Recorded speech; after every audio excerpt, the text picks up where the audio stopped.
Look at us, so punctual. So Yeah. punctual. Oh my gosh. It doesn't happen very often that we're not on time. No, we're really good. We really Yeah. are good. Welcome, peeps of the world. Please Hello, everyone. type yes if you can hear us, please.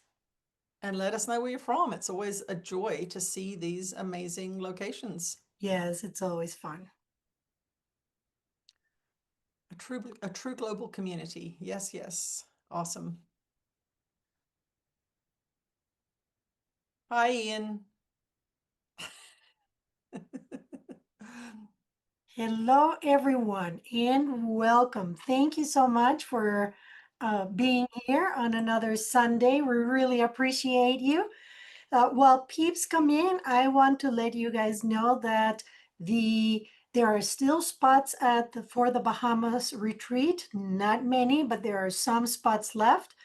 This week, we're going to open it up to the public. So if you're interested, this is a really good time to jump in. There are no single rooms left. They are all shared. They're very, very nice accommodations, though. We are very excited about the response to this one.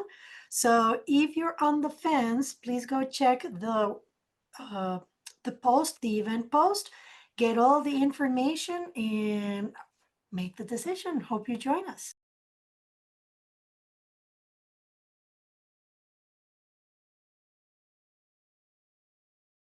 Okay, go. Let's see what our pep talk for today is going to be.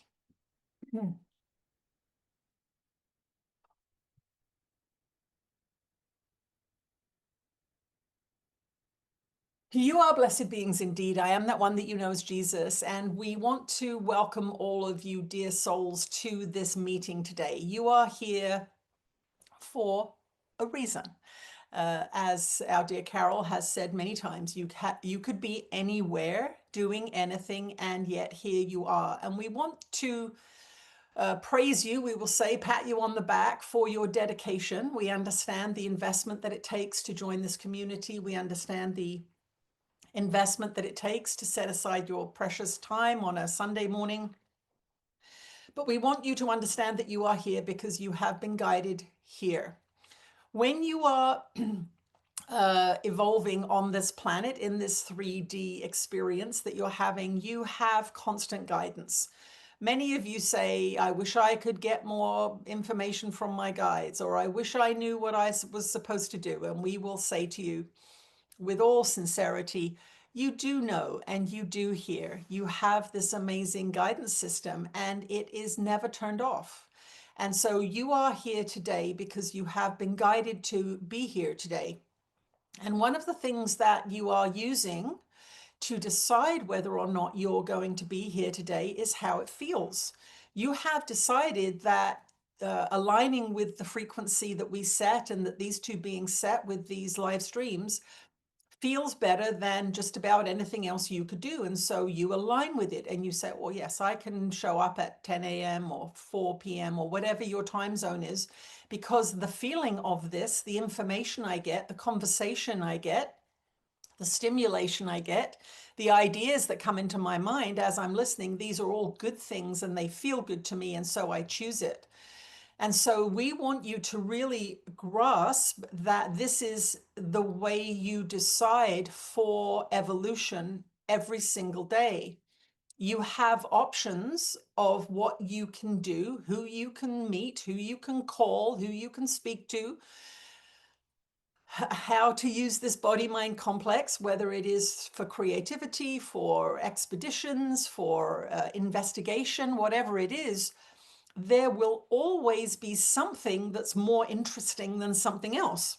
There will always be something that is more appeals to you more than something else.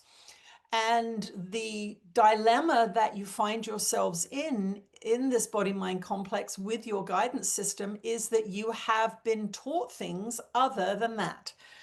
And this is really the basics. Of course, we went into the basics last live stream, and we are returning to basics here because the complicated nature of this world, this multiplicity of choices that you have, seems impossible? Do you live in North America? Do you move to Australia? Do you go back to your childhood home? You will know what location you would like to live in. And the reason we're bringing up location is because this is the end of a spiritual season. There are aspects of you that want to have certain experiences that you haven't yet had. And sometimes they are location dependent. For example, you may have always wanted to live near the beach. You may have always wanted to live near the beach, but your parents lived in a mountain town when you were a child, and you would longingly think about the beach, and maybe you'd get the occasional vacation there. But it was something within you that always loved the beach.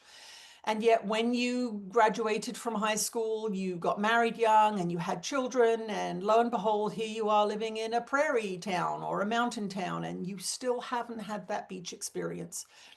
And it still lingers in your heart and soul and mind. You think about it, you see it, you rent a house there once in a while if you can afford it. But there's an aspect of you that wants a beach house, that wants to be able to walk out of your door or step out onto your balcony and look at the ocean. And these blueprint desires are going to be more strongly felt in this incarnation, because there is, in the desire that has been integrated into your blueprint, there is a lesson for you. There is something karmic about that particular desire. Some of you will have had it in the desire to travel to a particular country, for example. You may have gone to an ancient site in the Mediterranean that was part of your blueprint, and it has been satisfied. And so you can look at yourself now and say, I actually am fine where I am. I remember wanting to do this. I remember when I was in my 20s backpacking through Europe, or whatever it is that you did as travel. You may look back upon that and think, I'm really glad I did that, but it's not there anymore. And each of you will have had these experiences of an idol falling away. And when we say an idol, we do not mean it necessarily in the negative sense of a thing that you worship, but there was something in it for you. There was some resolution that was made. There was some karmic history aspect that was satisfied by that particular journey or that particular expedition or where you lived. If you have some of these loose ends, so to speak, as you say, loose ends hanging around, you may still have a very strong desire to go to a particular location. And what we want you to understand is not that it's mandatory for you to do it, but we would like you to entertain the idea of these loose ends. It could be that you have always wanted to study art history at university, and you never did. It couldn't fit in with financially or your family. And now you're 68 years old and you think, oh, too bad that I didn't do that. And we say, well, perhaps there is something you can do about this, rather than lamenting and saying, I am too old to do this. Perhaps now is the time that you were meant to do this. Perhaps the seed was in your blueprint and you felt it when you were younger, but you couldn't do it. Perhaps you couldn't do it because you were not meant to do it when you were 28 or 36. Perhaps you were meant to do it when you were 68, because you knew when you were designing your blueprint that this would be a fabulous time of life to actually spend doing this perhaps very focused activity, perhaps very time-consuming activity. Our dear one studied tapestry weaving when she was in art school in her late 20s, and did that weaving for several years when her children were little. And that was a hangover, if you will, a bleed through, a little remnant of her life as a Navajo weaver. And so, as strange as it seemed to be in the modern Western Canadian society to do tapestry weaving and hand dyeing of wool, that little nugget of desire was coming from her life as a Navajo weaver. And so she went into that and did that for several years.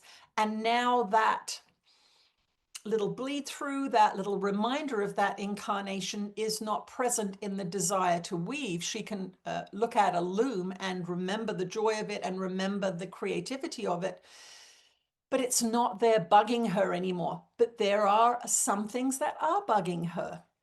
And so she is entertaining these ideas. And what we say to you is, if you have an idea of something from your youth that you never got to do, some unresolved issue that isn't really hurting you or bothering you that much, but it's a little niggle in the brain, a little something that comes up when you see a photograph of a certain thing or you hear a certain kind of music. There is that little, oh, yes, I didn't do that. I wish I had done that. And so we would ask all of you to entertain the idea of how you can begin to, again, just entertain the idea of addressing some of these things that have not been addressed in your incarnation, because it is the end of a spiritual season. And if it's in your mind, if it's in your heart in a positive way, then there is something in it for you. It could be that it is just a reminder of another incarnation, but it will resolve something. It will scratch that itch, so to speak. This is not to say that you are all going to change careers and that you're all going to move, or that you're all going to emigrate or immigrate or divorce or marry or whatever it is. We just want you to pay attention, because everything that is arising in your mind in this end of a spiritual season is of significance.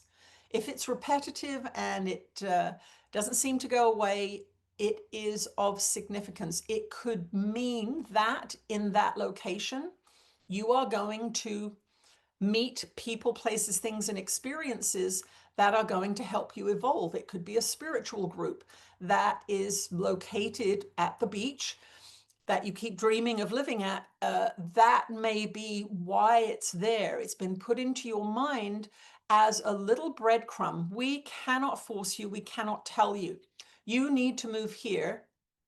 Although we did do that with our dear one, which we'll go into. There are extenuating circumstances, we will say, but generally speaking, your free will is the most important thing, and you have to choose. But remember, if you are aligned with something, if it makes you feel good to look at it, think about it, imagine it, then entertain the idea of how you can bring that thing closer to you.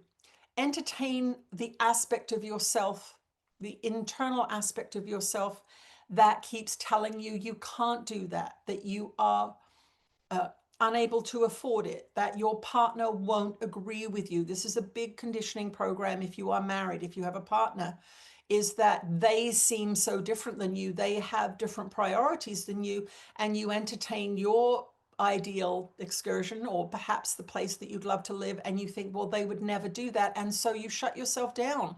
You actually don't trust that the universe can bring to you that which you desire. There is a conditioned belief that if you follow your heart, if you don't sacrifice and suffer, that you are going to be punished for it. This is a deep-seated belief that has been implanted in your culture by the church, that you must sacrifice yourself to be a loving person. And it is, in fact, the inverse. Because if you sacrifice yourself and suffer, you, guess what, will not be much fun to live with. And over time, a resentment will build. And you will feel in the end that you must get away from the other person upon whom you are laying all of your own restrictions. And so the partnership, the marriage, the friendship will end, and you will, as you break free, realize that they were not doing anything. It was your mind that was stopping you. It was a program running in your mind.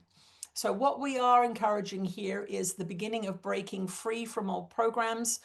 And if you have, as we've been speaking, an idea, and shortly thereafter a fear comes up, I would love to do this, but XYZ can't happen.